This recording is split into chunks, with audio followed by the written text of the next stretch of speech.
in Africa. Curating high-end industry engagements, we aim to become the leading networking platform for stakeholders in Africa's hospitality industry. Through rigorous industry research, we provide a foundation of empirical evidence and insights to guide decision makers in the private and public sectors.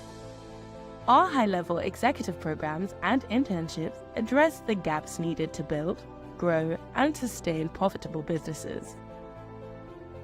Together, we can address the lack of synergy, realign goals, support data-driven policies, and raise the bar for executive decision-making. Join us in rewriting the story of leadership in the hospitality industry. Together, let's make a difference. Running a restaurant in Africa, you don't need stress, you need power. You need speed, you need bounty. One platform, one wallet, one operating system that handles everything. Menus, done. Inventory, synced. Orders, instant. Payments, faster than your favorite POS. Loans, approved based on your business reality, not paperwork. Want to go online? Your AI storefront. It builds itself in minutes. Menu, styled. Photos, generated. Orders, flying. Are you worried about weight? Bounty tells you before it happens. Do you need more sales? It suggests what to promote. Do you need capital? Bounty Pay funds you with daily repayment from your real sales. POS, QR, virtual account, wallet, lending, AI. Everything connected, everything seamless, everything bounty. This is not a tool. This is your superpower. Run smarter, grow faster, scale bigger. Bounty, your restaurant growth engine.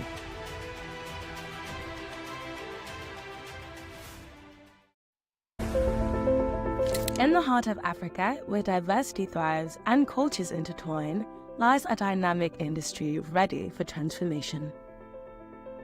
However, our research has revealed critical competency gaps to grow and sustain a viable and competitive hospitality industry. A gap in advisory services that provide strategic solutions to business problems in the hospitality space, and scarce executive-level leadership competencies to drive and grow the hospitality industry. Introducing the Lagos Business School Hospitality Initiative. The LBS Hospitality Initiative is a platform for change, growth, and innovation. Through our 4 main pillars, we are reshaping the landscape of the hospitality industry in Nigeria and Africa.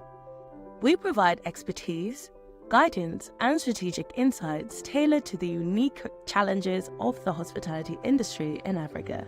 Curating high-end industry engagements, we aim to become the leading networking platform for stakeholders in Africa's hospitality industry. Through rigorous industry research, we provide a foundation of empirical evidence and insights to guide decision makers in the private and public sectors.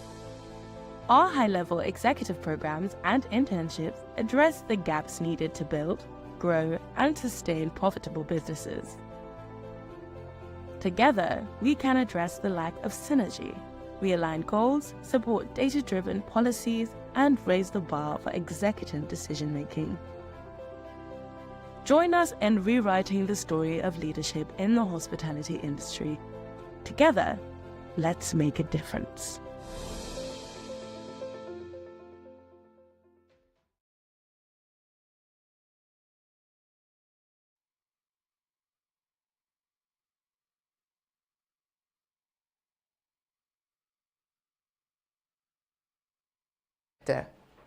My name is Dr. Belinda Wonsu, Academic Director at the Lagos Business School Hospitality Initiative. And today we are hosting this amazing session about digitalization and the food sector. How do the two connect? In the house today, we have 3 very important people who will be speaking to this topic. And we would love you to engage. Just have your questions written down as we prepare to launch in. What is this webinar about? We know operators face a lot of challenges when it comes to functioning, being reliable, and also being able to deliver to their customers. We have multiple issues around pilfering. I'm sure a lot of you can speak to that. We have issues around being competitive, the supply chain. There's a lot on your plate. At the end of the day, the customer is concerned about what comes to the plate, right? But how do we coordinate all of this in our minds, in our heads? That's very difficult. I think we all understand and appreciate that the world today has gone digital. And perhaps many of us in the food business sector are left behind. We are still analog in a certain way. So in this discussion, we're going to look at how we can combine operational discipline, data insights, and a holistic systems approach, which is needed along these lines. So joining us from the UK, we have the CEO and founder of Bountip Technologies, Titilayo Nwabo. Titilayo is the co-founder and managing director of Bountip Technologies, a fast-growing SaaS company which has been transforming restaurant operations through AI-powered inventory management, predictive analytics, and operational intelligence. She has over 20 years' experience spanning private banking, retail banking, and technology-driven ventures. Titi has built a career around the intersection of finance, strategy, and innovation. She has led high-performing teams, managed complex financial portfolios, and developed scalable systems across both corporate and startup environments. So as co-founder of Bountip, she plays a pivotal role in shaping the company's vision, driving growth strategy, and leading operations across Nigeria and the UK. Bountip was built to solve one of the most overlooked problems of the food industry, inefficiencies, especially in back-of-house operations, and helping restaurants optimize inventory, reduce waste, and improve profitability through data-driven decision-making. Welcome to the session, Titilayo. And it's nice to be here. Great, excellent. Thank you, everyone. Also on my panel here, I would like to introduce Harsh Dayalani, who is the owner of Chapter Restaurants in Lagos. He was born and raised in a family of great home cooks in Lagos, the cosmopolitan capital of Nigeria. Harsh has developed a deep passion for food from an early age, and his culinary curiosity led him to pursue formal training at the CIA, Culinary Institute of America, in Hyde Park, New York. There he earned an associate's degree in culinary arts, management, and studied cuisines from around the world. He has also specialized in food, advanced wine, beverages, and hospitality management, and holds a master's degree in hospitality and tourism. He began his career at the Hyatt as a sous chef, managing large-scale events, private dining experiences, before moving on to consulting for restaurants in New York. Harsh has an entrepreneurial footprint, and he opened a successful Asian bistro in Philadelphia. He also served as a product development lead and sommelier at a boutique New York chocolate brand, Truffles. Yes, but when he returned to Lagos, he brought his global experience and created Chapter, which is a high-end fusion restaurant in Victoria Island.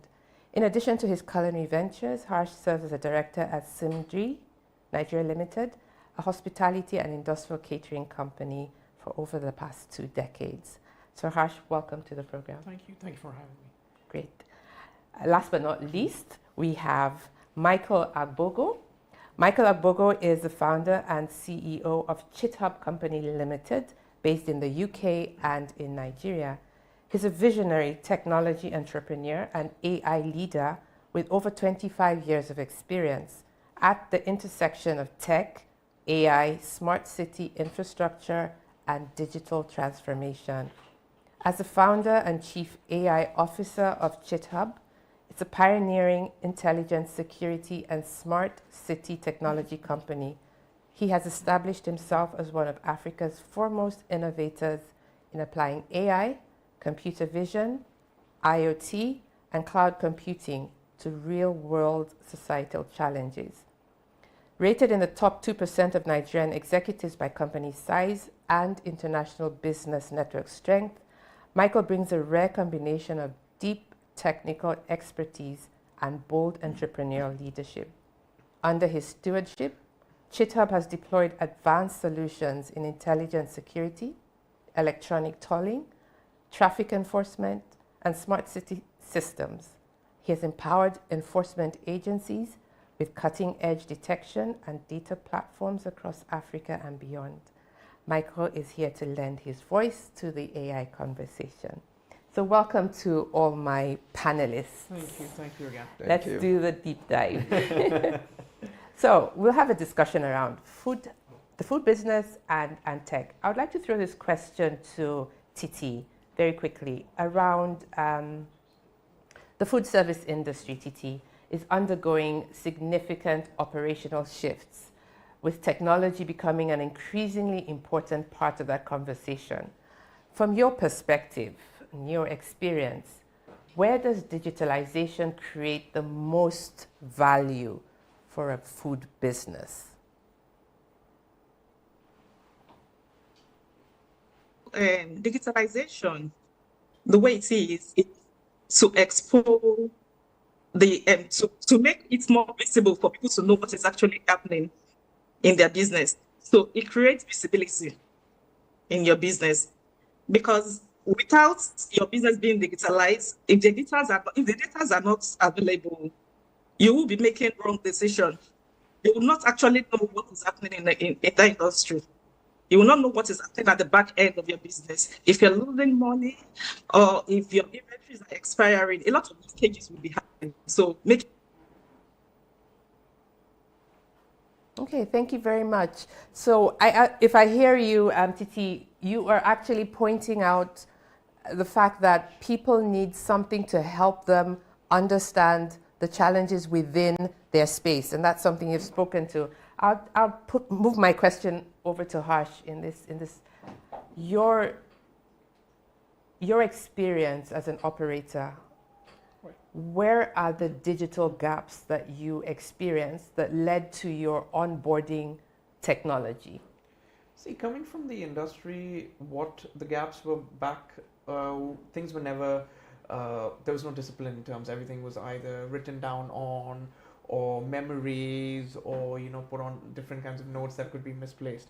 But when digitalization was onboarded, a lot of things were consistent. Communication was easier. Discipline came in, you could track records, sales, and have an idea of exactly what is going on. That really created a great form of communication, a discipline, and created a lot of issues that were there was able to be taken off. So operational discipline, I hear you.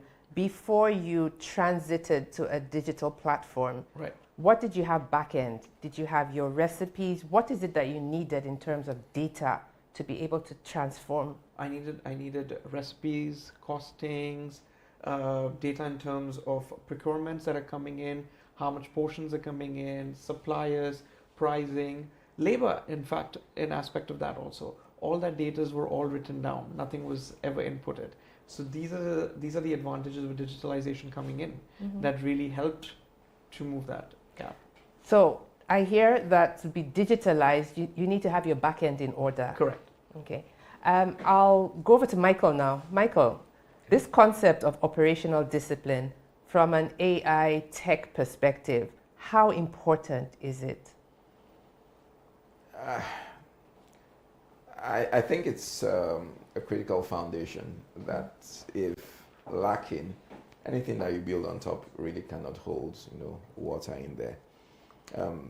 Just listening to what Harsh has mentioned, you can hear many moving parts: inventory, suppliers, recipe, and all this. How do you keep all that in your head?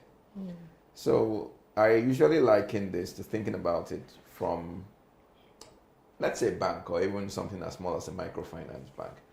Can a microfinance bank or a bank operate without a banking, software? Not in the 20th or 21st century, probably in 1976, yes. But it's the same. It's a business. A bank is a business. A restaurant is a business.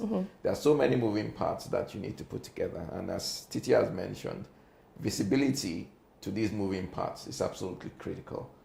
But you cannot have that visibility if the foundation is not right.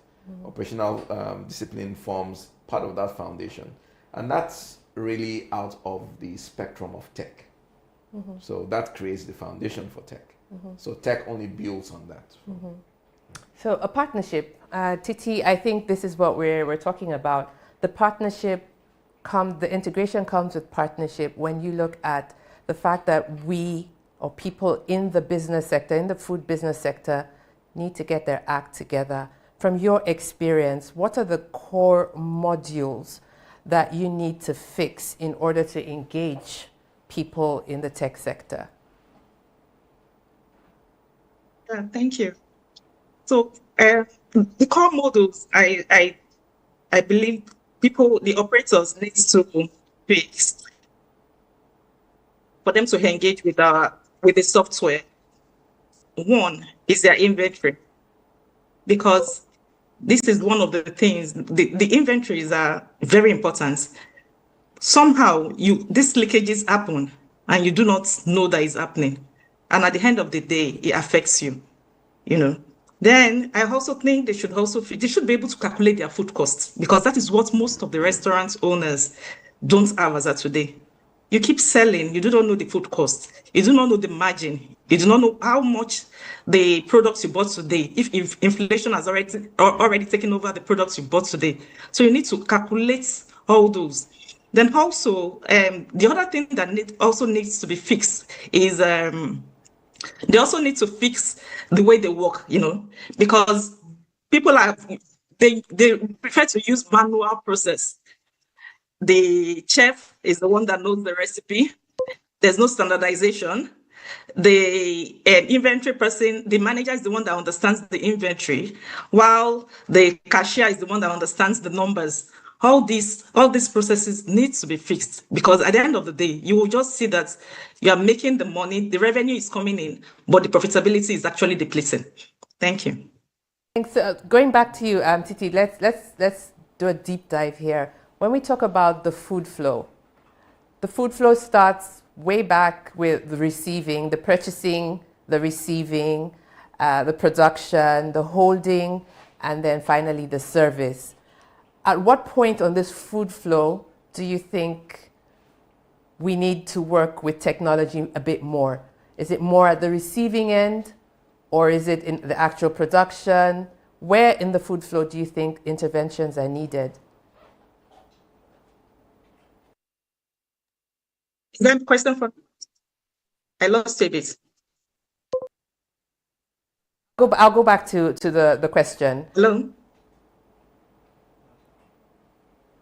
All right. Can you hear me? Yes, let me take this to Harsh, all right? When we talk about the food flow, we start predicting all the way from purchasing down to receiving, production, service. At what point do you think technology is more important? We want operators out there who are joining us to understand where they can plug in. Where are the critical areas? Thanks for the question. You'd be surprised that it actually starts from the procurement to the sales. It's needed on every aspect of it. When the supplier comes in, you're putting in the numbers, you're putting in the pricing, you're putting in the weight to consumption. When your inventory or your store is providing the ingredients, that amount, consumption by the chef, portion controls there as well, then the sales taken into consideration, and stock. So it's taken into consideration from the beginning to the end, to every aspect into it. That's where it is. And what does the technology do for you? Tracks it? Will I be able to have inputs? Yeah, of course, tracks it by the end of it. Because a lot of people, like as TJ mentioned, a lot of people end up looking at the revenues. They don't end up looking at the profitability or the the consumption or the stock that's in. That actually plays a higher value based on just the revenue. Revenues are just the final numbers, but what it's taking to get there is what is the final output. So the food business sector, the operation in itself, there's too much focus on revenues, Correct. too little focus on cost control and the rest. Correct. Okay. Correct. So tech will help you to track what's going on at the given moment. I remember in a conversation we were having earlier about how it is possible to see at a glance what the impact of inflation will be on your menu price instead of going through tons and tons of papers. Talk to us about that. Because with the current situation, with prices fluctuating on a daily basis, if things are not analyzed or you're not disciplined enough from previously, you won't be able to track your records. And with price fluctuating happening regularly on daily basis, it's very hard to negotiate with suppliers. Then. So you need to have a final track record to have an understanding before you can place a price on a product, so a customer can pay for it.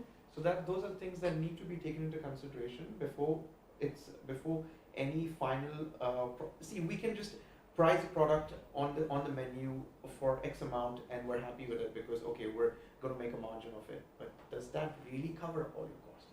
That's what the big question is. Interesting. So we're capturing everything at the same time, and we have visibility of what the changes in the market are having on our menu prices. Great. So now, if I had to think about the process of beginning to digitalize, Michael, what's the infrastructure need on my part? Think of me as an independent operator. I don't belong to a big brand. I want to key into this technology. Where do I start? So it depends. Are you asking from a Bounty SaaS perspective, or generally innovation in your business? Because we normally confuse innovation to mean technology.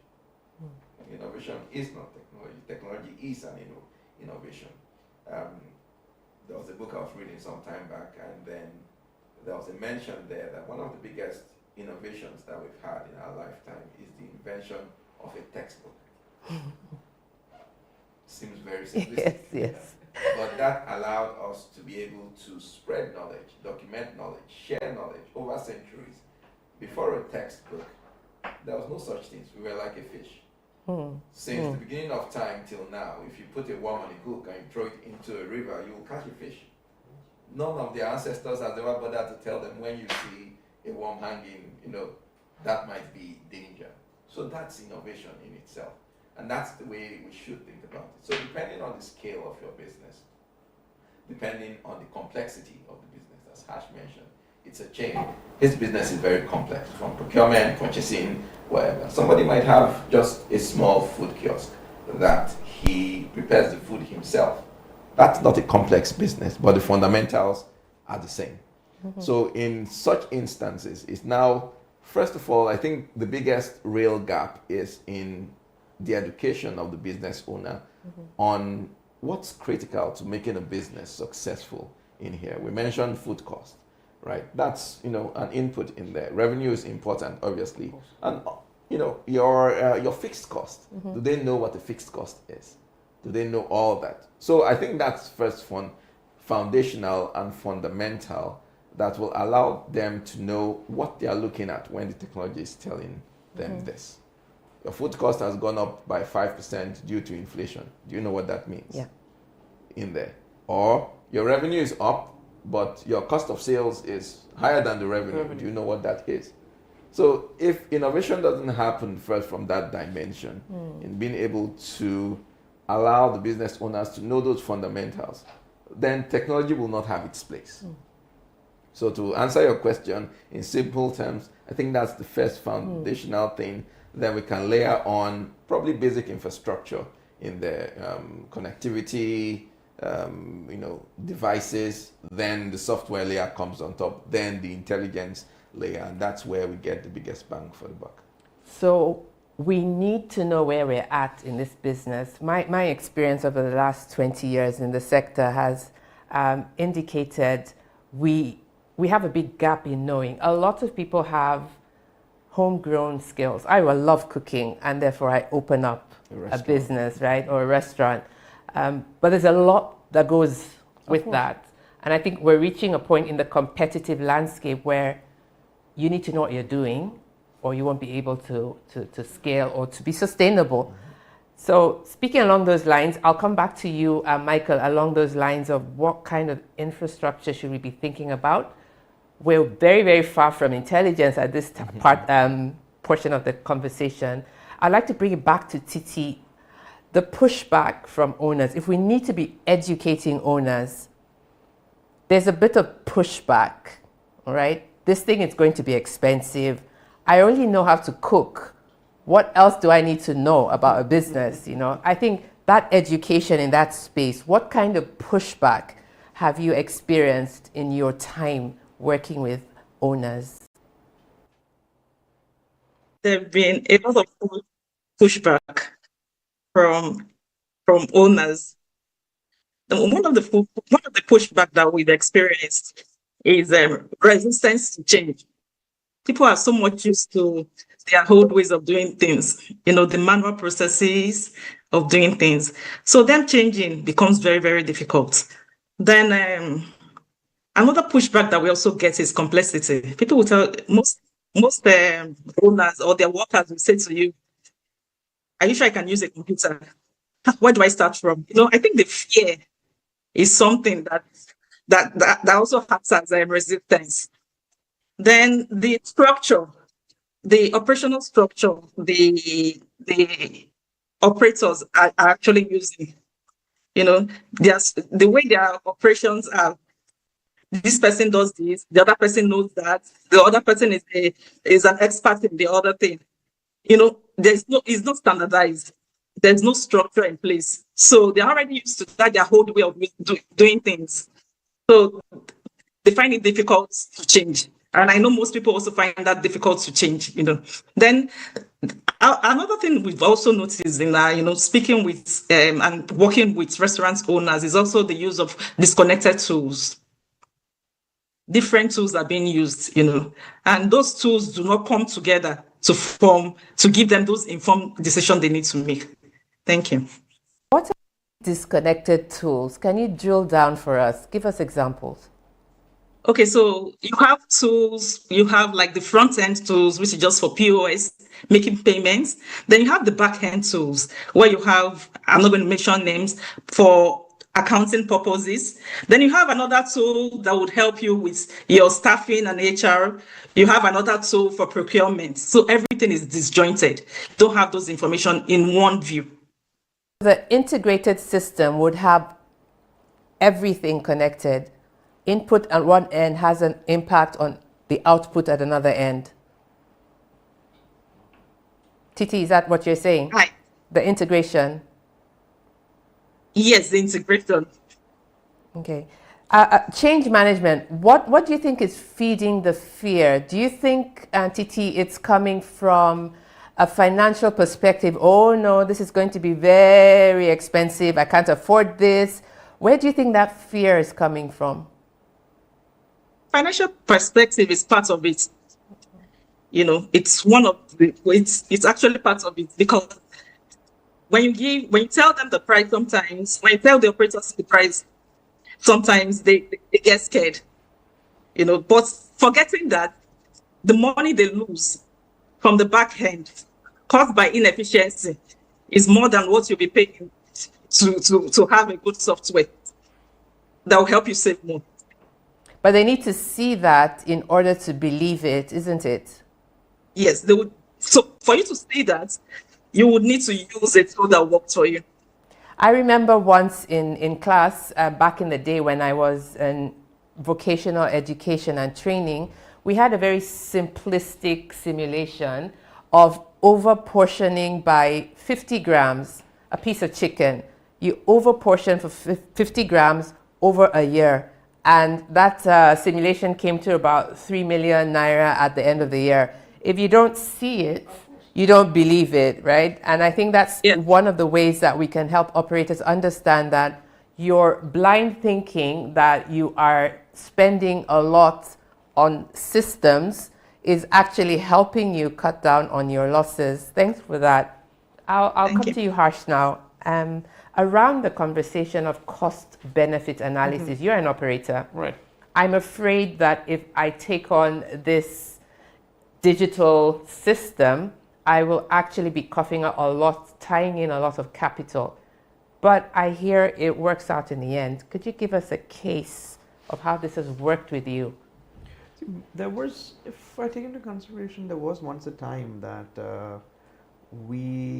our procurement was fine, but our consumption was higher than the sales. That actually created a red flag before we had anything into the system's place. Your consumption was higher than the sales. Than the sales, yeah. Wow. In terms of cost-wise aspect.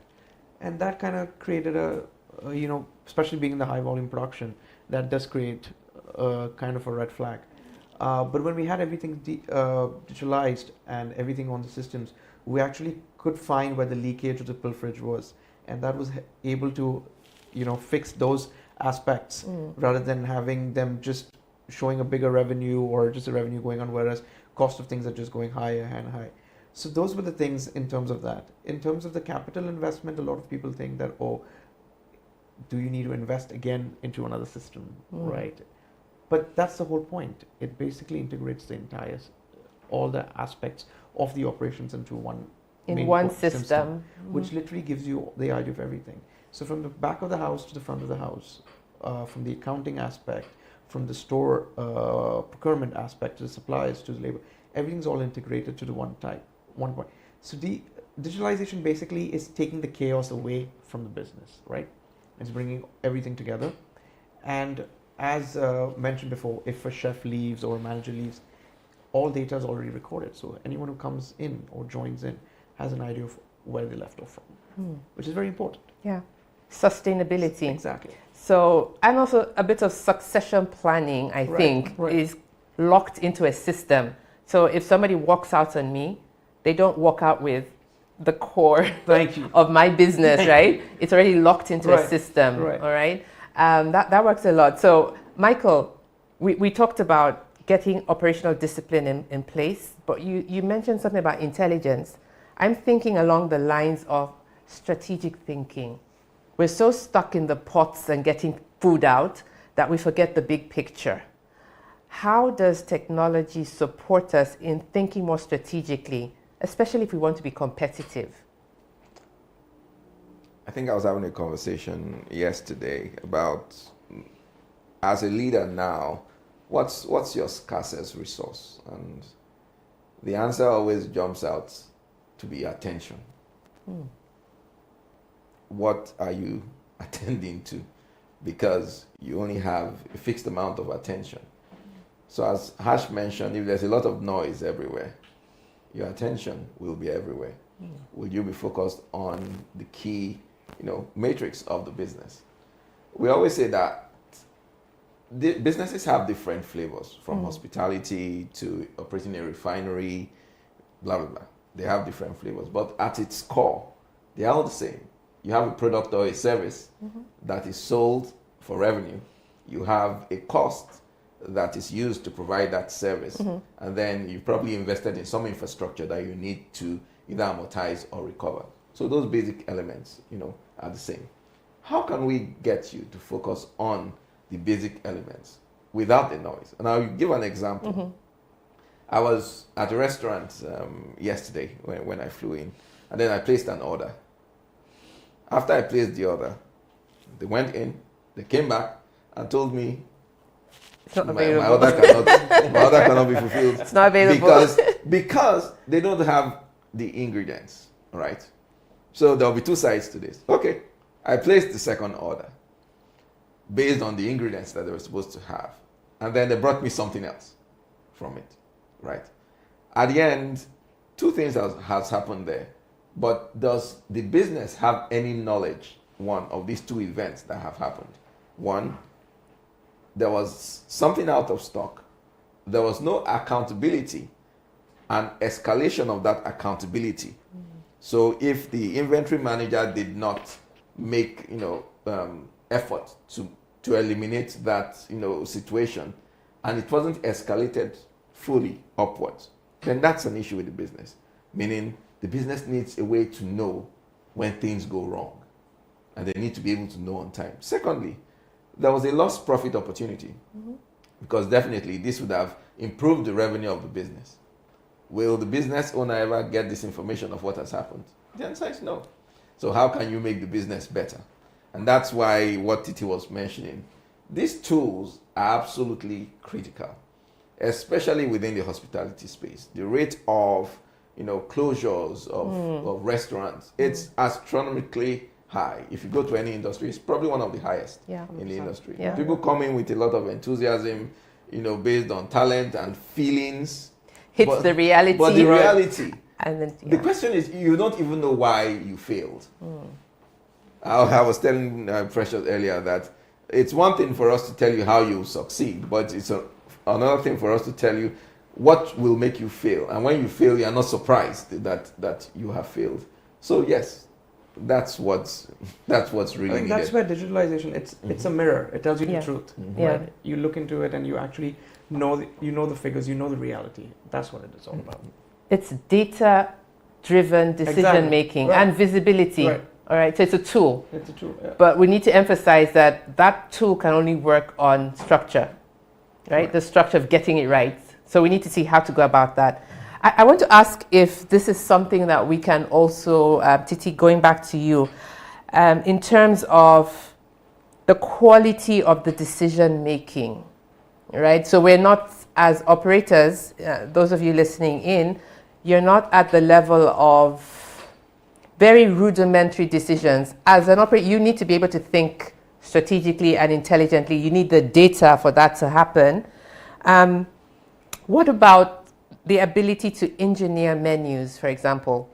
Is this facility possible? Is it possible for us not to go through that route of trial and error without actually wasting resources? Is there a way of capturing the entire business and making those decisions based on the data that has been fed into it? Yes, it is. So that's Great. the essence of you having a reliable software that gives you those data. So let's talk about the menu engineering. You go to the markets, you get your inventory. It comes in as a particular price today. Maybe the next week it comes in at another price. The system takes the average price for the menu. Then you break down those menus. If you're making, let's take jollof rice, for example, you're making jollof rice. What does it take for me to make this jollof rice? I need so cups of rice. I need these ingredients. I need that ingredients. I need tomatoes. I need this. The system breaks it down and gives you the amount it takes for you to create a portion of a particular meal. So with that, you can always make an informed decision that, okay, once you get the portion of this particular meal, then because you as a owner would have to, you just have to put in that time. That's the truth. Nobody does it for you. You need to just put in that time, sit down and understand your business. How much profit do I need to make, or how much profit do I need to make to be successful, to keep this business going? How much do I need to put on this? How much margin do I need to make to produce this particular jollof rice? So you put in your margin into it. And by the time you start selling and you go back again and buy more inventory also, input it into the system recalculates the inventory, the cost of making that, the cost of production. It recalculates it. And at that point, it flags it out that this amount is now, maybe you're making less amount on this. You are no longer making this particular amount, on this particular menu. So the system, you just need to put in the right data to get the right results, really. What you're describing, Titi, thank you, is like scenario planning. You can do that scenario planning without actually having to go through that analog process. This seems to be very important. Now, look at the context that we are working in. Can you hear me? I can hear you now. Okay. Think about the context we are currently in, the fluctuation of pricing in the markets, etc.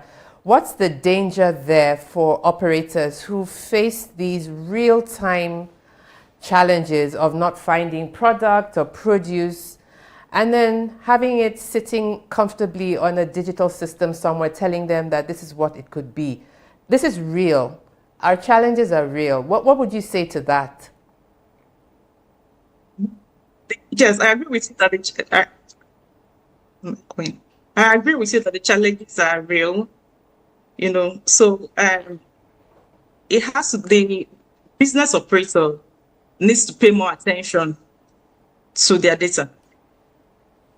They need to know what drives their business.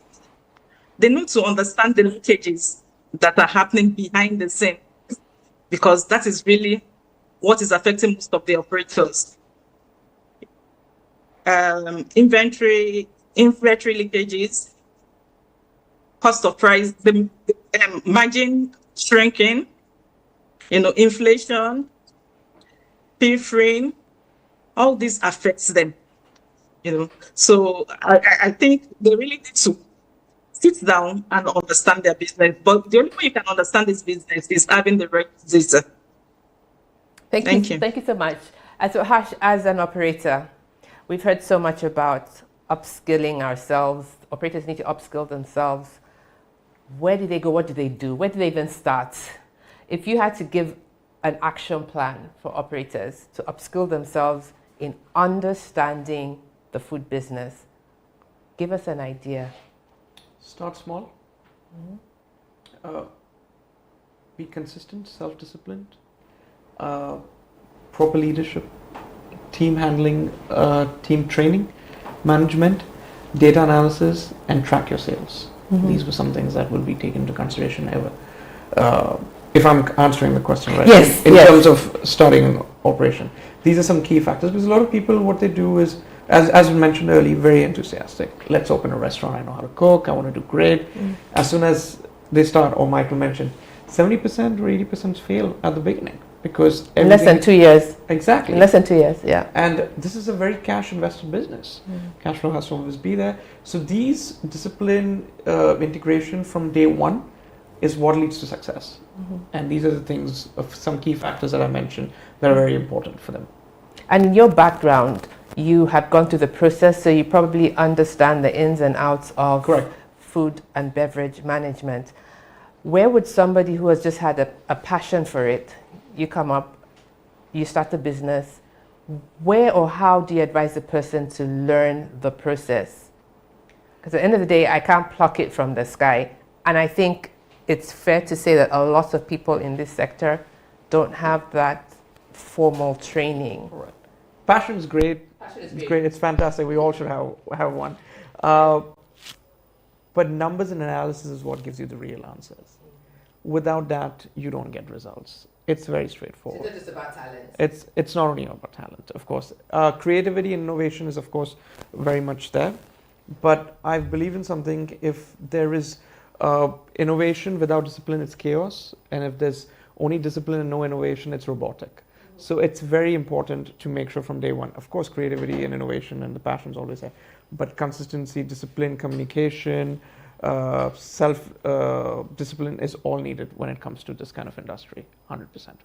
So our industry sits on the nexus between delivering experiences, but also hardcore data. Of course, right? of course, of course. So Michael, how can we get food business owners to become more business thinking, and how will tech help them get there? Okay. So I know how to cook. That's good. But I'm running a business, and especially a business which relies a lot today on access to tech. So I think I'll pinch a bit on what Titi and Harshab said. So I have a bit of an academic background. So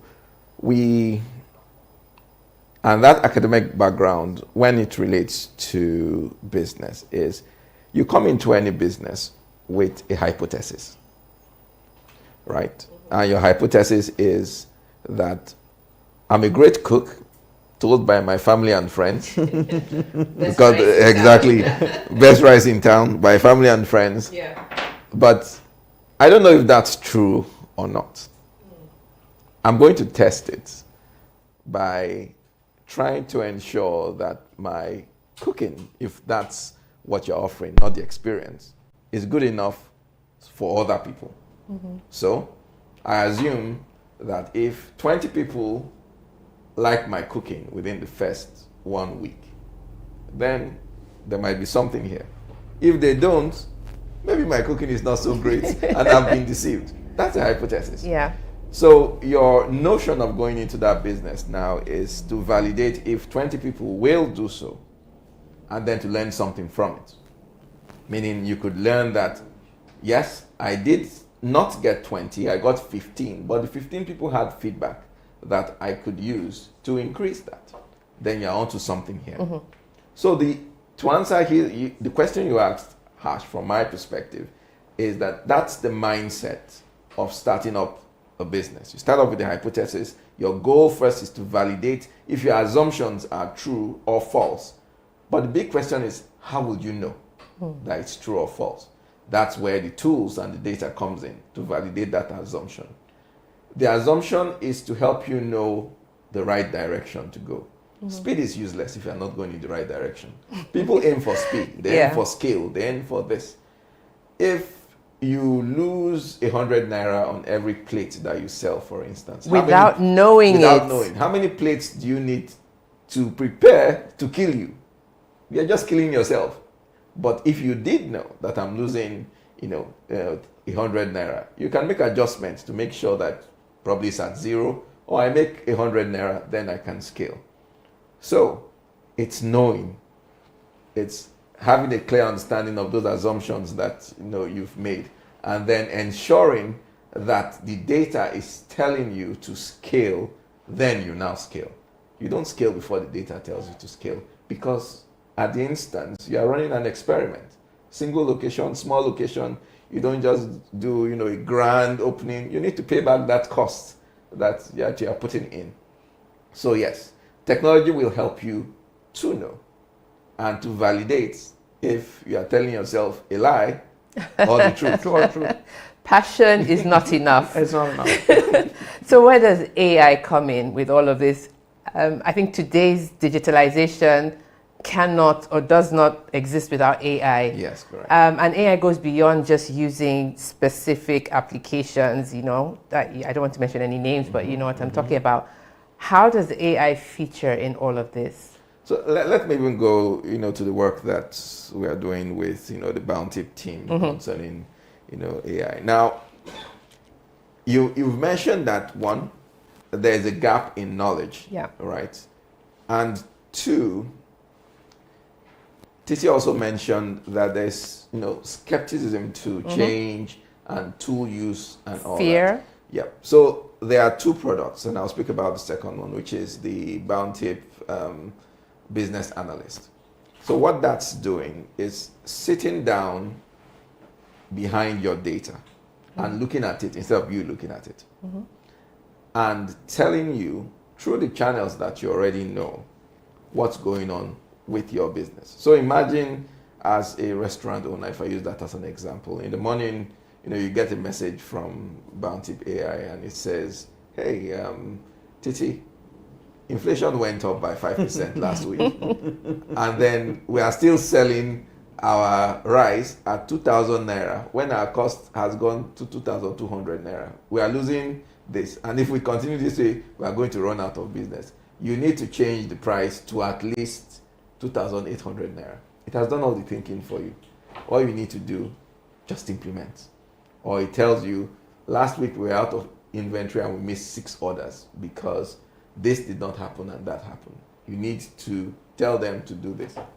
That's where AI comes in, to become your business assistant that is looking at that data and giving you summary and also the actions to take and following up on you to make sure those actions happen. And this is not happening that you need to log into a system or to run a report.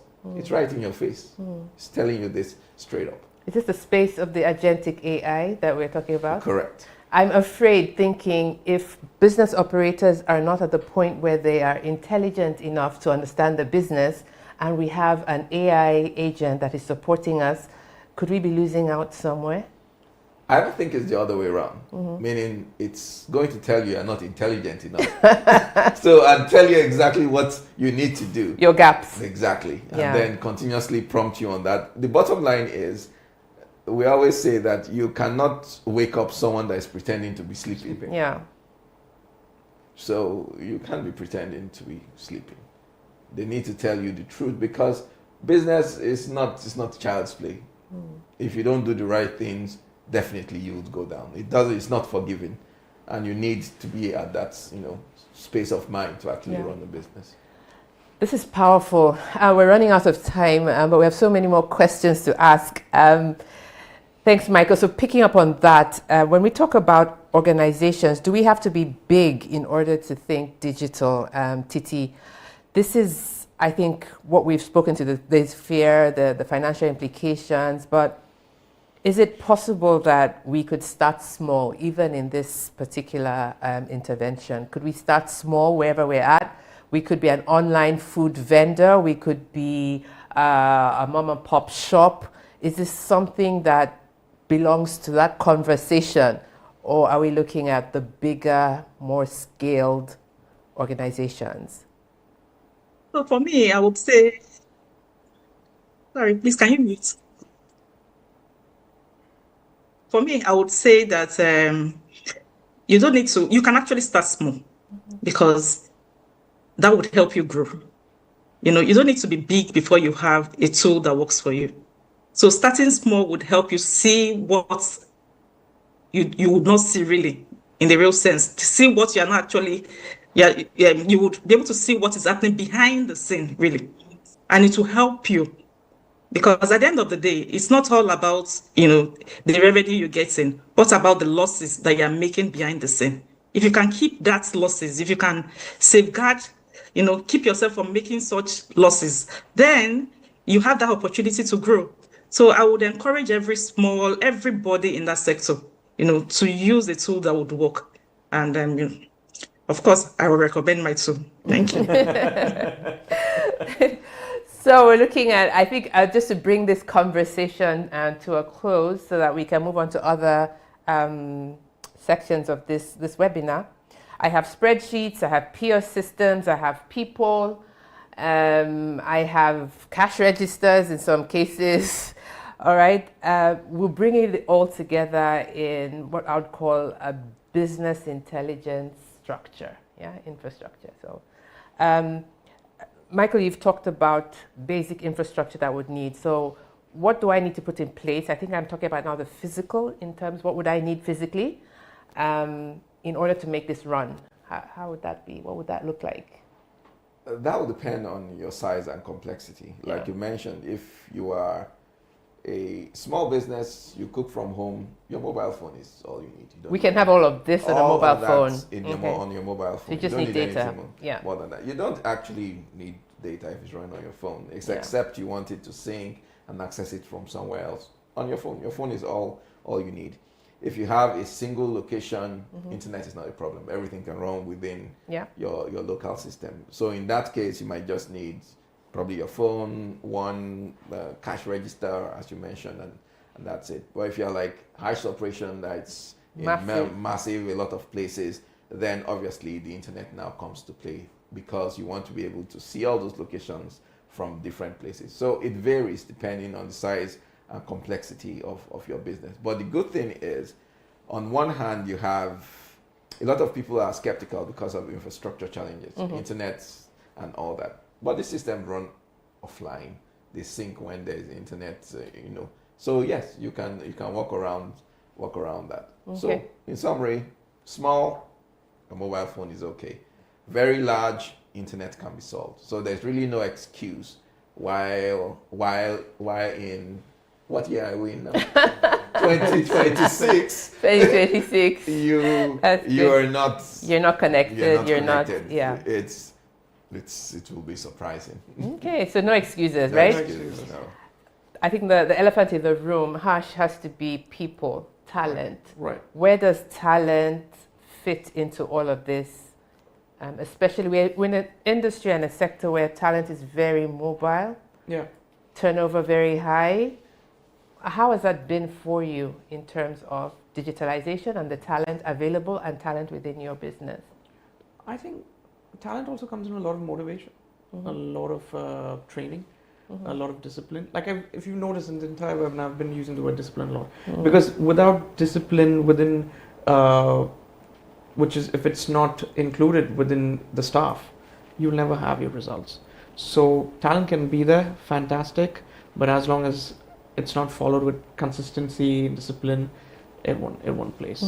So do you recruit for this talent? Did you need to recruit specifically for this to happen, or? No, irrespective, even if you're hiring or you're recruiting, you still have to create some systems. Yeah. Irrespective, you need to provide that kind of staff training, that discipline to make them understand how important this is for you. So staff training was critical. It's very critical. Very critical. Yeah. Service is one aspect of it. Cooking is the other aspect of it. but it all comes to the real picture is what the numbers are. And that all comes down with staff training. I hope this message has been played out there very loud and clear.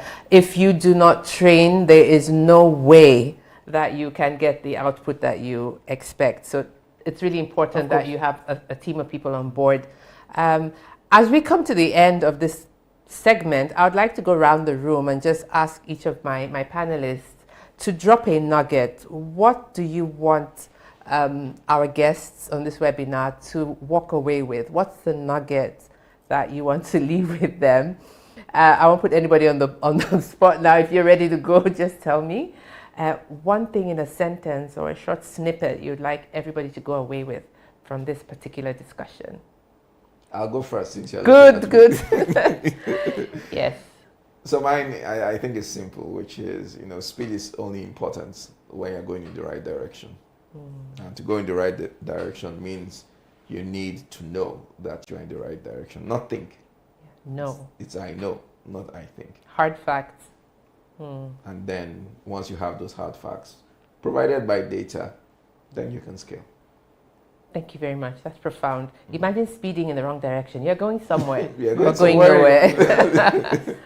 I think the biggest misconception that everyone has is digitalization is a software or it's technology. That's it, right? A lot of people get, it's a miscommunication amongst them.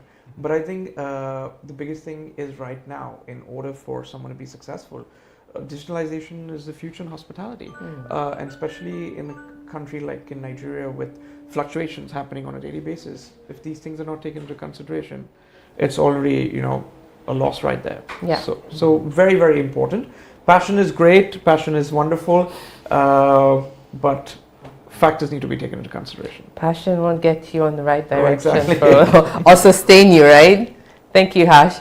Titi, what nugget would you like people to leave with from this particular discussion? So I would want the audience to ask themselves these questions.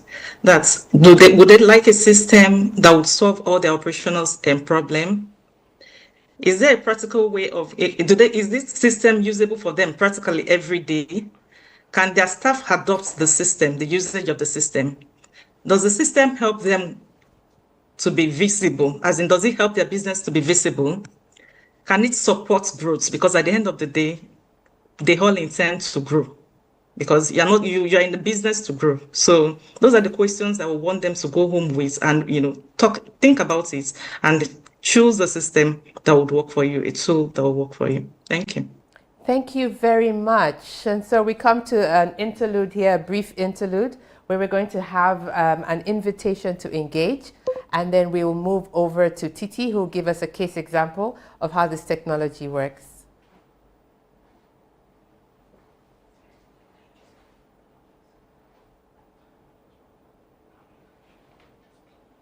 Running a restaurant in Africa, we're going to have a brief you don't need interlude now stress. and then come back with You need speed. with you, You Titi. need We're going bounty. to have a One brief platform, session with you one and wallet, talk about the one bounty operating system technology. that handles everything. Menus, done. Inventory, synced. Orders, instant. Payments, faster than your favorite POS. Loans, approved based on your business reality, not paperwork. One online, your AI storefront. It builds itself in minutes. Menu, styled. Photos generated. Orders flying. Are you worried about it? Bounty tells you before it happens. Do you need more sales? It suggests what to promote. Do you need capital? Bounty pay funds you. You daily payment from your real sales. POS, QR, virtual account, wallet, lending, AI. Everything connected. Everything seamless. Everything bounty. This is not a tool. This is a superpower. Run smarter. Grow faster. Scale bigger. Bounty. Your restaurant growth engine.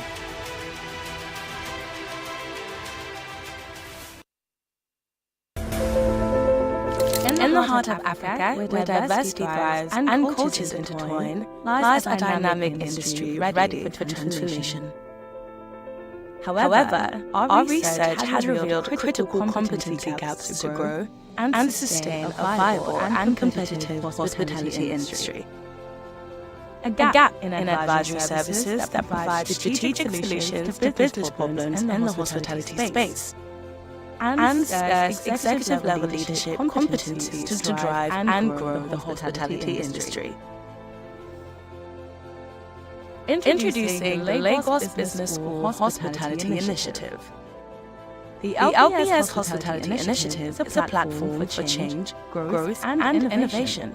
Through our four main pillars, we are reshaping the landscape of the hospitality industry in Nigeria and Africa. We provide expertise, guidance, and strategic insights tailored to the unique challenges of the hospitality industry in Africa. Curating high-end industry engagements, we aim to become the leading networking platform for stakeholders in Africa's hospitality industry. Through rigorous industry research, we provide a foundation of empirical evidence and insights to guide decision-makers in the private and public sectors. Our high-level executive programs and internships address the gaps needed to build, grow, and sustain profitable businesses. Together, we can address the lack of synergy, realign goals, support data-driven policies, and raise the bar for executive decision-making. Join us in rewriting the story of leadership in the hospitality industry. Together, let's make a difference.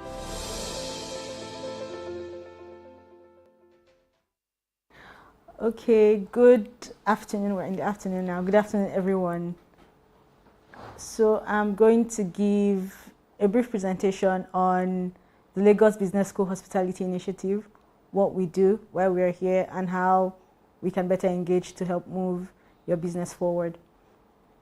So basically, we have four major pillars: advisory services, industry engagement initiatives, capacity building, and research. And what do we mean by that? For advisory services, it's basically trying to help your business stand out in the market. So solutions around talent and leadership, USP development, diagnostic reviews. If, for example, there's a certain parameter in your business that you want to check or you want to have a bit more information on, we can do diagnostic reviews for you. And also, of course, research. We're a business school. We're very research focused. Industry engagement as well. We have events, for example, this webinar. We have webinars, we have executive forums, we have our annual summit. And basically the idea is to have a knowledge sharing forum among executives in the sector so that we can exchange knowledge, exchange value, and help each other grow our businesses. And how can you engage with us on this level? You can be a collaborator. You can engage directly with our initiatives as a partner, third contributor, or even attending these events. You can sponsor specific events, or you can also enlist us to curate, certain events for you. I mean, we do the back-end work and then help you shine, basically. Yes, we do capacity building programs as well. So if you want a particular program for your company, whether it's executive level leadership, mid-level managerial competencies you're trying to develop, or your company just needs like a 2-day space where they want to just think and re-strategize. We can organize, company retreats. We can organize executive programs for you. We can organize study trips. And we also have a lot of connections with people in the sector. And you can have an executive internship placement for your staff or yourself if you're interested. We can organize it as well. And of course, research. We carry out a lot of research work for people in the sector. Again, you can collaborate with us on our research. For example, you can supply the data that we need sometimes when you're part of our target group. You can sponsor specific research deliverables. You can commission us to conduct research for you.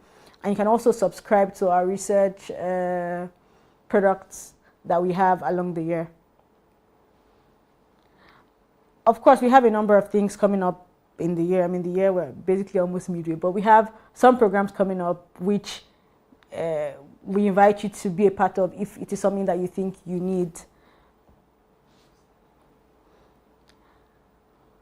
The first one, which is next month, is the Developing Leaders in Tourism and Hospitality. And basically this program is for mid-level managerial competency development. We've gotten a lot of feedback from people in the sector that managerial level for mid-level managers, managerial competencies for them, they're finding it very difficult to have people who can manage that aspect of the business. So you have people who are very operational. They know, how to cook, or they know how to, do stuff, but they can't manage a business. They don't understand. They don't have like that managerial competency. So we're trying to develop that skill set, and that's what this program is basically about. The next one that we have is in July, and it's talking about harnessing innovation and trends in tourism and hospitality management. And basically, we see what's happening in the sector. In the last 2-3 months, the crisis of the Middle East, for example, has some businesses have gone under. And the general idea that we're trying to look at in this program is seeing market disruptions as opportunity drivers, investment models that are currently coming up, technology and AI integration, among other things. Overall, we're trying to see how challenges are creating new opportunities across the sector, and how we can be people who benefit from those challenges, as opposed to being victims of circumstance. We also have a program in September around franchise management and ownership.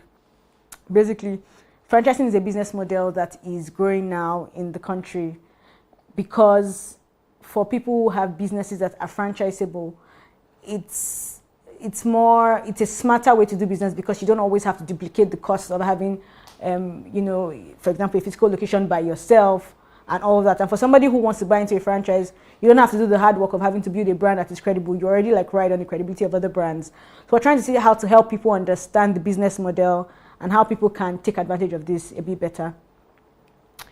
And we also have a program later in the year as well, which is around driving profitability in food operations, and it's basically designed to help food business managers improve profitability by focusing on key drivers of sales, of performance, talking about cost control and operational discipline. And we also invite you to be a part of that. We have a workshop in July as well. And what's the idea of the workshop? It's a problem-solving workshop. We're just trying to develop strategic thinking competencies in individuals. So we've come with actual case studies that have been developed, real-life case studies that have been developed, and we try to interrogate, the challenges and prefer solutions.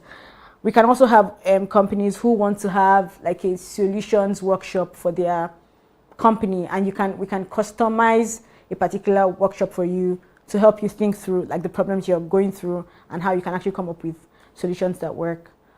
Yeah, we can move. Okay, so we have two major events that we have every year, apart from all the other events that we have every year. It's the Executive Forum that we have in July, and our flagship summit in November. The one in July, it's Forum for Executives in Hospitality, and it's an invite-only industry forum, basically. And the general idea, like I said, is to provide an avenue for executives in the sector to exchange ideas and to actually brainstorm solutions on issues that we face. The summit as well in November, we have something amazing planned out, and we're going to be rolling it out soon. But just stay tuned to our communications, and we'll get to you. And if you would like to engage with us in any way, please scan the QR code here, and we'll be happy to have you on board. Also, there's we will probably have been hearing a bit about Bounty in and out of the conversations that we have, and they're actually the ones who sponsored this webinar, because they're trying to improve the knowledge base of Digitech, basically. And they would also like to invite you, if you're interested in getting in touch with them to see how they can help your business begin to approach this digitization, you can also reach out to them. There's a QR code that'll be displayed on the screen now, and you can engage with them via that QR code. If we just go back a bit, the QR code is on the, thank you.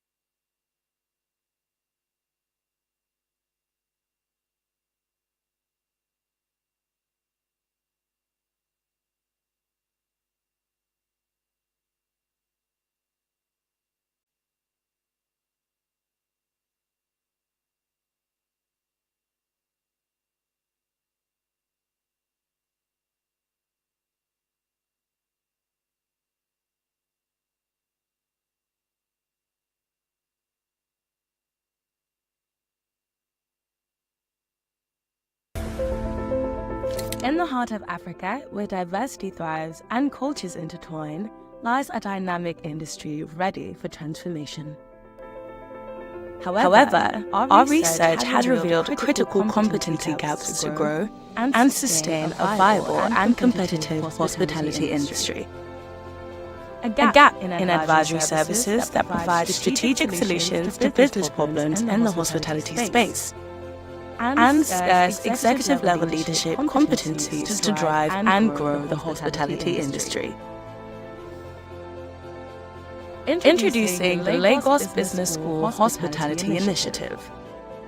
The LBS Hospitality Initiative is a platform for change, growth, and innovation. Through our four main pillars, we are reshaping the landscape of the hospitality industry in Nigeria and Africa.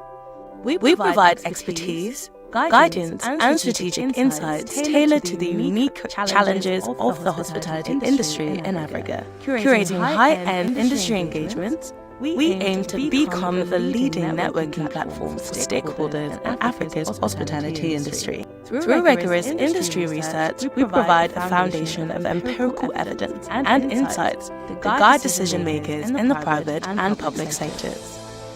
Our high-level executive programs and internships address the gaps needed to build, grow, and sustain profitable businesses. Together, we can address the lack of synergy. We align goals, support data-driven policies, and raise the bar for executive decision-making. Join us in rewriting the story of leadership in the hospitality industry. Together, let's make a difference. Running a restaurant in Africa, you don't need stress. You need power. You need speed. You need bounty. One platform, one wallet, one operating system that handles everything. Menus done. Inventory synced. Orders instant. Payments faster than your favorite POS. Loans approved based on your business reality, not paperwork. One online, your AI storefront. It builds itself in minutes. Menu styled. Photos generated. Orders flying. Are you worried about it? Bounty tells you before it happens. Do you need more sales? It suggests what to promote. Do you need capital? Bounty funds you. You daily payment from your sales. POS, QR, virtual account, wallet, lending, AI. Everything connected. Everything seamless. Everything bounty. This is not a tool. This is your superpower. Run smarter. Grow faster. Scale bigger. Bounty. Your restaurant growth engine.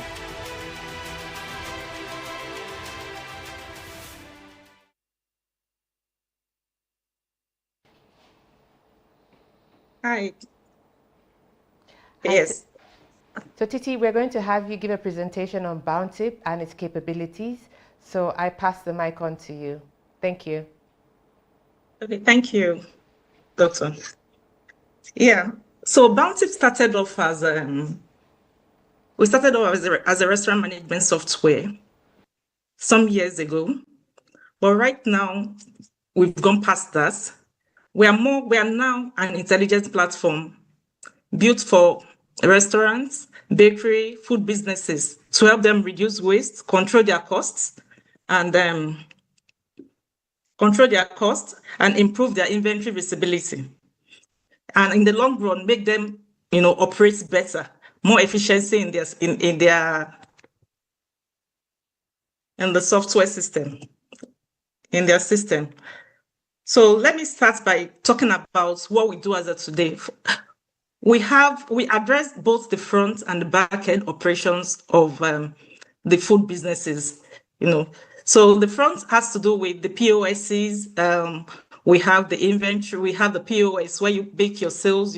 See your revenue, the visibility into what you're selling. Then we have the back end that talks about the kitchen management. How do you know the efficiency that happens in the kitchen? How efficient is your kitchen? How many hours does it take your kitchen staff to prepare a meal? How long does a meal stays? How do you calculate the time efficiency of the kitchen? What happens in your store? How are the inventory being used? How is it being depleted? At what point does it come in? At what cost does it go for? Those are the things Bountip helps you to do. So I'm going to give us like a success story here of someone, one of our restaurants that, got into Bountip, but at the point at which they came in, they were almost at the verge of closing down before we met them. Yeah. So the restaurant is based in Port Harcourt here. Someone introduced us to this particular restaurant. The sales were there. People were coming into them to buy things. The revenue was actually coming in, but then they couldn't account for anything. There was no visibility into the system. So we kept talking. We came together. We discussed what was happening. So what we realized that was happening there was more of visibility issue. They had visibility problem. They couldn't track their stock. Their margins were shrinking. Sales were coming in, but not everything was being, the owners cannot see everything, just the system wasn't working well for them. So we introduced Bountip to them. We don't just introduce Bountip, just, introducing the software to you and leaving you to it. No, we handheld them. We came in there, we handheld them, got our people to help them with their stock counting. We worked practically with them to see what was happening in the system, to see what was happening in the restaurants. And, at the end of the day, things changed. A lot of things changed. Visibility became their normal norm. The discipline was there also, because without discipline, the technology would just be there. The people were ready to use, they were ready to do better. They were ready to, to adopt a system that works for them. They were ready to adopt a system that works for them. So we realized that, at the end of the day, they were able to track a lot of things. Businesses started growing. From just one location, they opened multiple locations within that environment. They had just one location. We realized that, before you know it, the VIP section was opened, another location was opened, and everything started coming up. Not because, the reason why we have this has to do with, it's not because, it's not because the system, it's not because they were not making it, the visibility was happened that helped them. It was just the visibility, because they were able to track things that they were not tracking before now. They were able to see it, they were able to track it, they were able to work better, make good decisions and use a system that gives them those data, because at the end of the day, data is what they need. They could make data-driven decisions. So I would like us, as operators, to think about our business, and look for a solution. As hers, we are here to help. Bountip is here to work with you. We are here to partner with you. We are here to support you. We are here to help you grow. We would work together. We are more like a family. I call it like a family business now, because we don't just work with you just as a partner. We work with you as a family. We want to see you grow.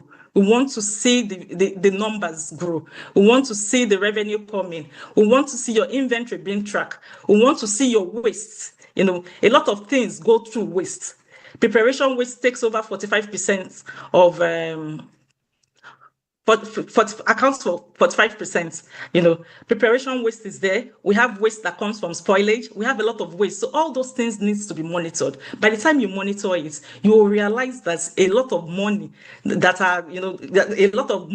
is being wasted, that is going through all these things that we do not check, will be kept and will help increase your profitability. Thank you.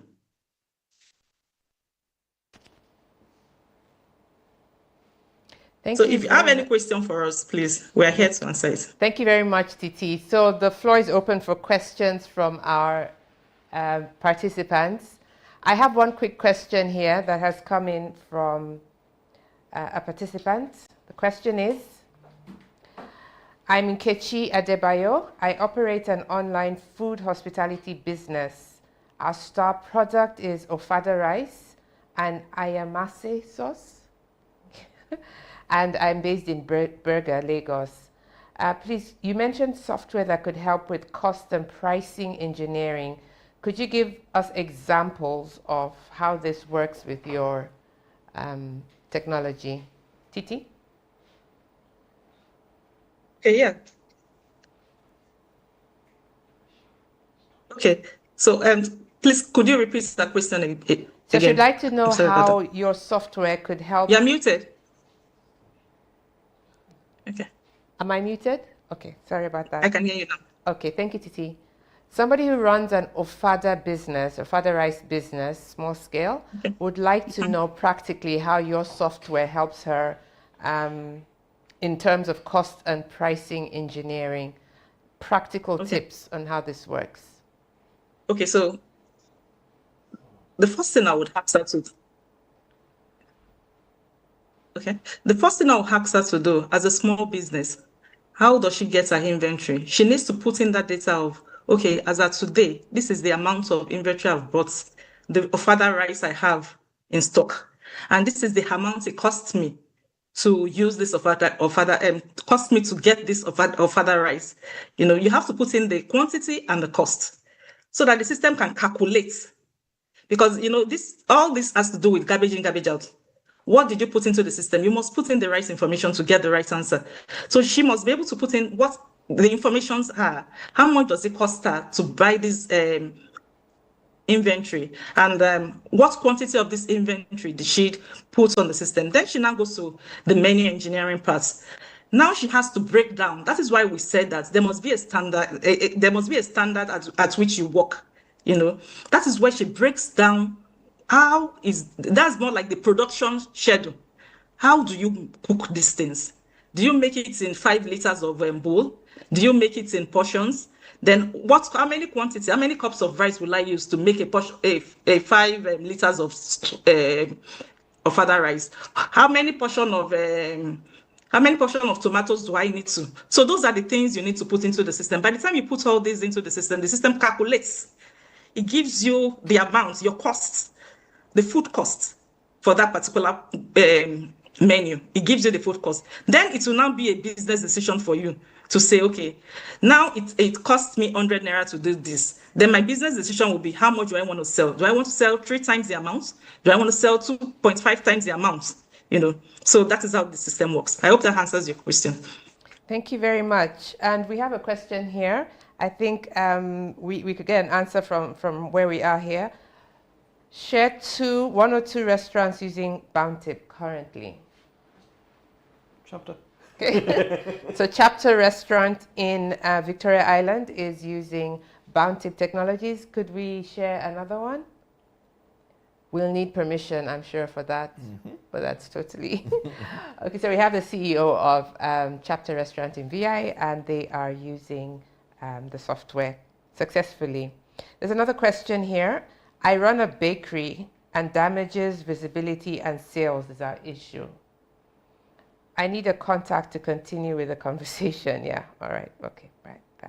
So we have something very specific. Could we speak to that, Harsh? Damages, visibility, is that something that's captured?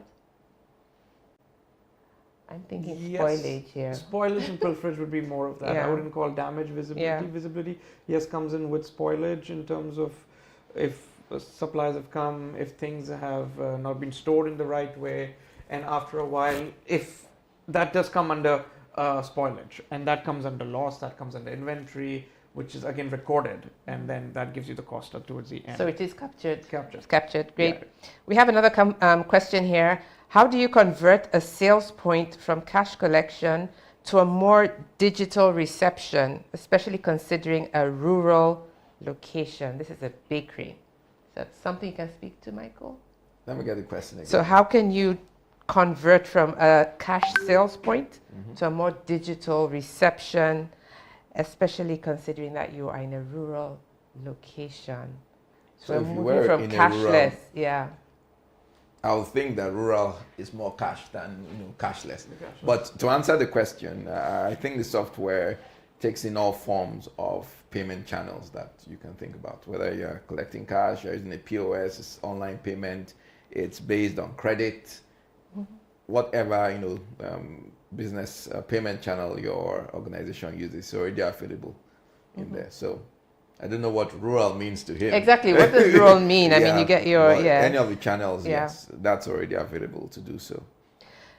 A question here, question or comment rather, is visibility, staff retention, and scaling is our challenge.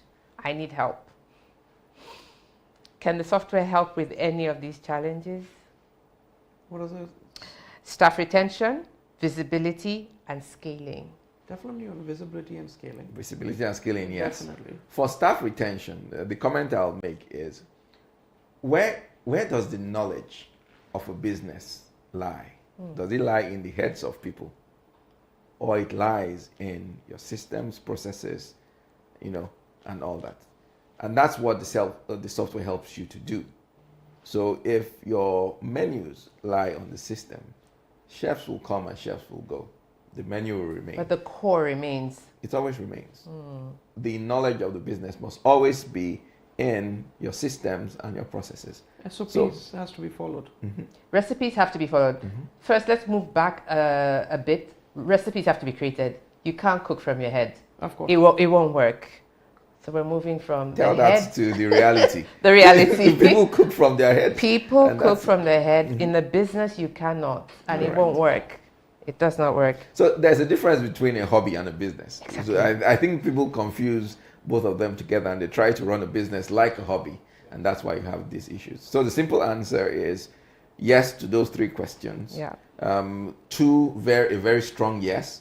One is it enables that for you to be able to have that retention, having your business more systemized. Of course. And I need help. I think Titi's number is the Yes. helpline. Yeah. So that will be shared and Fantastic. And the QR code, I think it was put up, and then Harsh, you wanted to say No, something? please. Okay, good. Another question. The questions are rolling in.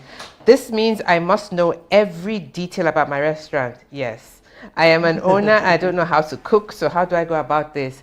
I don't know if this software will help us with learning how to cook. I mean, that one is a far stretch, right? TT, take note.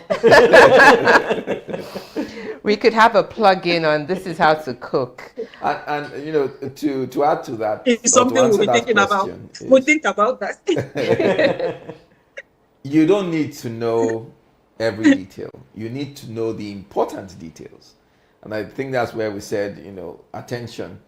The tool drives your attention to the most critical bits of your system. Let me call it business. The critical bits of your system. Example of the instance I mentioned during the conversation.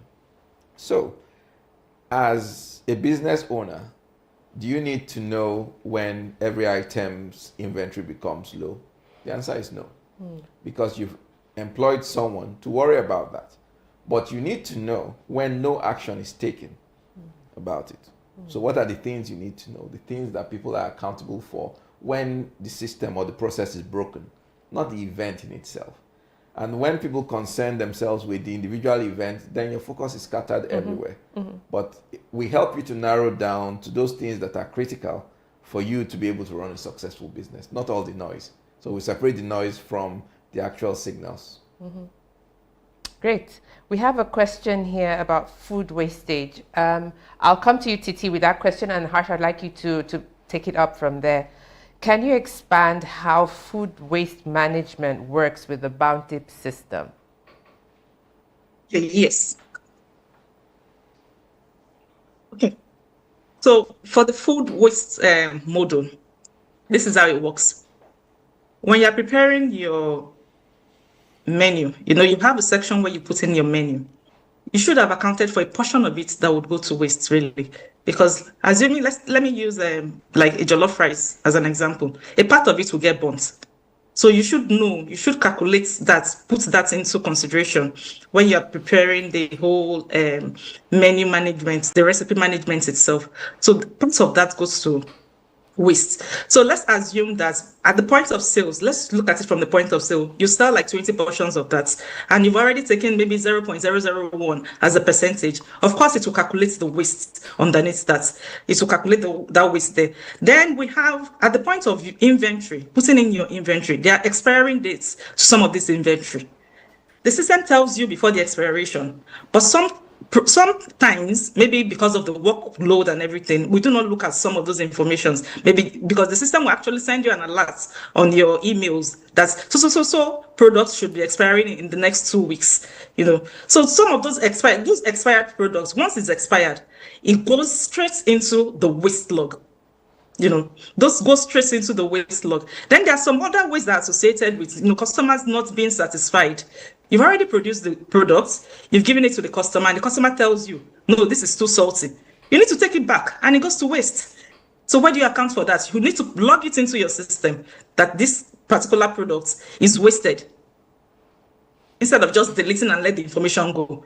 So the system calculates the total waste and where these wastes are coming from, and makes you, make a decision that, I realize that the preparation waste is so high this time around. What is happening? Why do we have so much waste in preparation? Or why do we have people refusing our food, sending it back to us? So that's the way it works.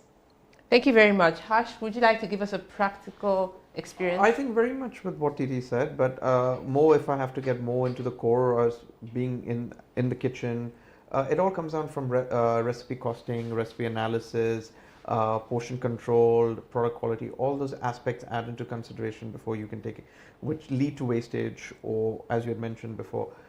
So if those things are well taken into consideration, which is the core, that's what helps you reduce all the spillage, all the wastage aspects from that aspect. So we need to know what it is we're preparing, before how much of it, before we can calculate the wastage. Exactly. Noted. Well, we have come to the end of the session, and I hope you found it very productive. Thank you to all our panelists here, Michael, Harsh, and Titi. Thank you for joining us. We are delighted to have you connect with us. We have shared the contact details for Bountip Technologies and the Lagos Business School Hospitality Initiative. Together, we're going to build and structure this industry that has, for a very long time, been without this kind of strategic thinking. Thank you very much, and I wish you all a wonderful day. Bye-bye. Thank you. Thank you. Thank you, everyone. Thank you.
Running a restaurant in Africa, you don't need stress. You need power. You need speed. You need bounty. One platform, one wallet, one operating system that handles everything. Menus done. Inventory synced. Orders instant. Payments faster than your favorite POS. Loans approved based on your business reality, not paperwork. One online, your AI storefront. It builds itself in minutes. Menu styled, photos generated, orders flying. Are you worried about waiting? Bounty tells you before it happens. Do you need more sales? It suggests what to promote. Do you need capital? Bounty Pay funds you. You daily repayment from your real sales. POS, QR, virtual account, wallet, lending, AI. Everything connected. Everything seamless. Everything Bounty. This is not a tool. This is your superpower. Run smarter. grow faster, scale bigger.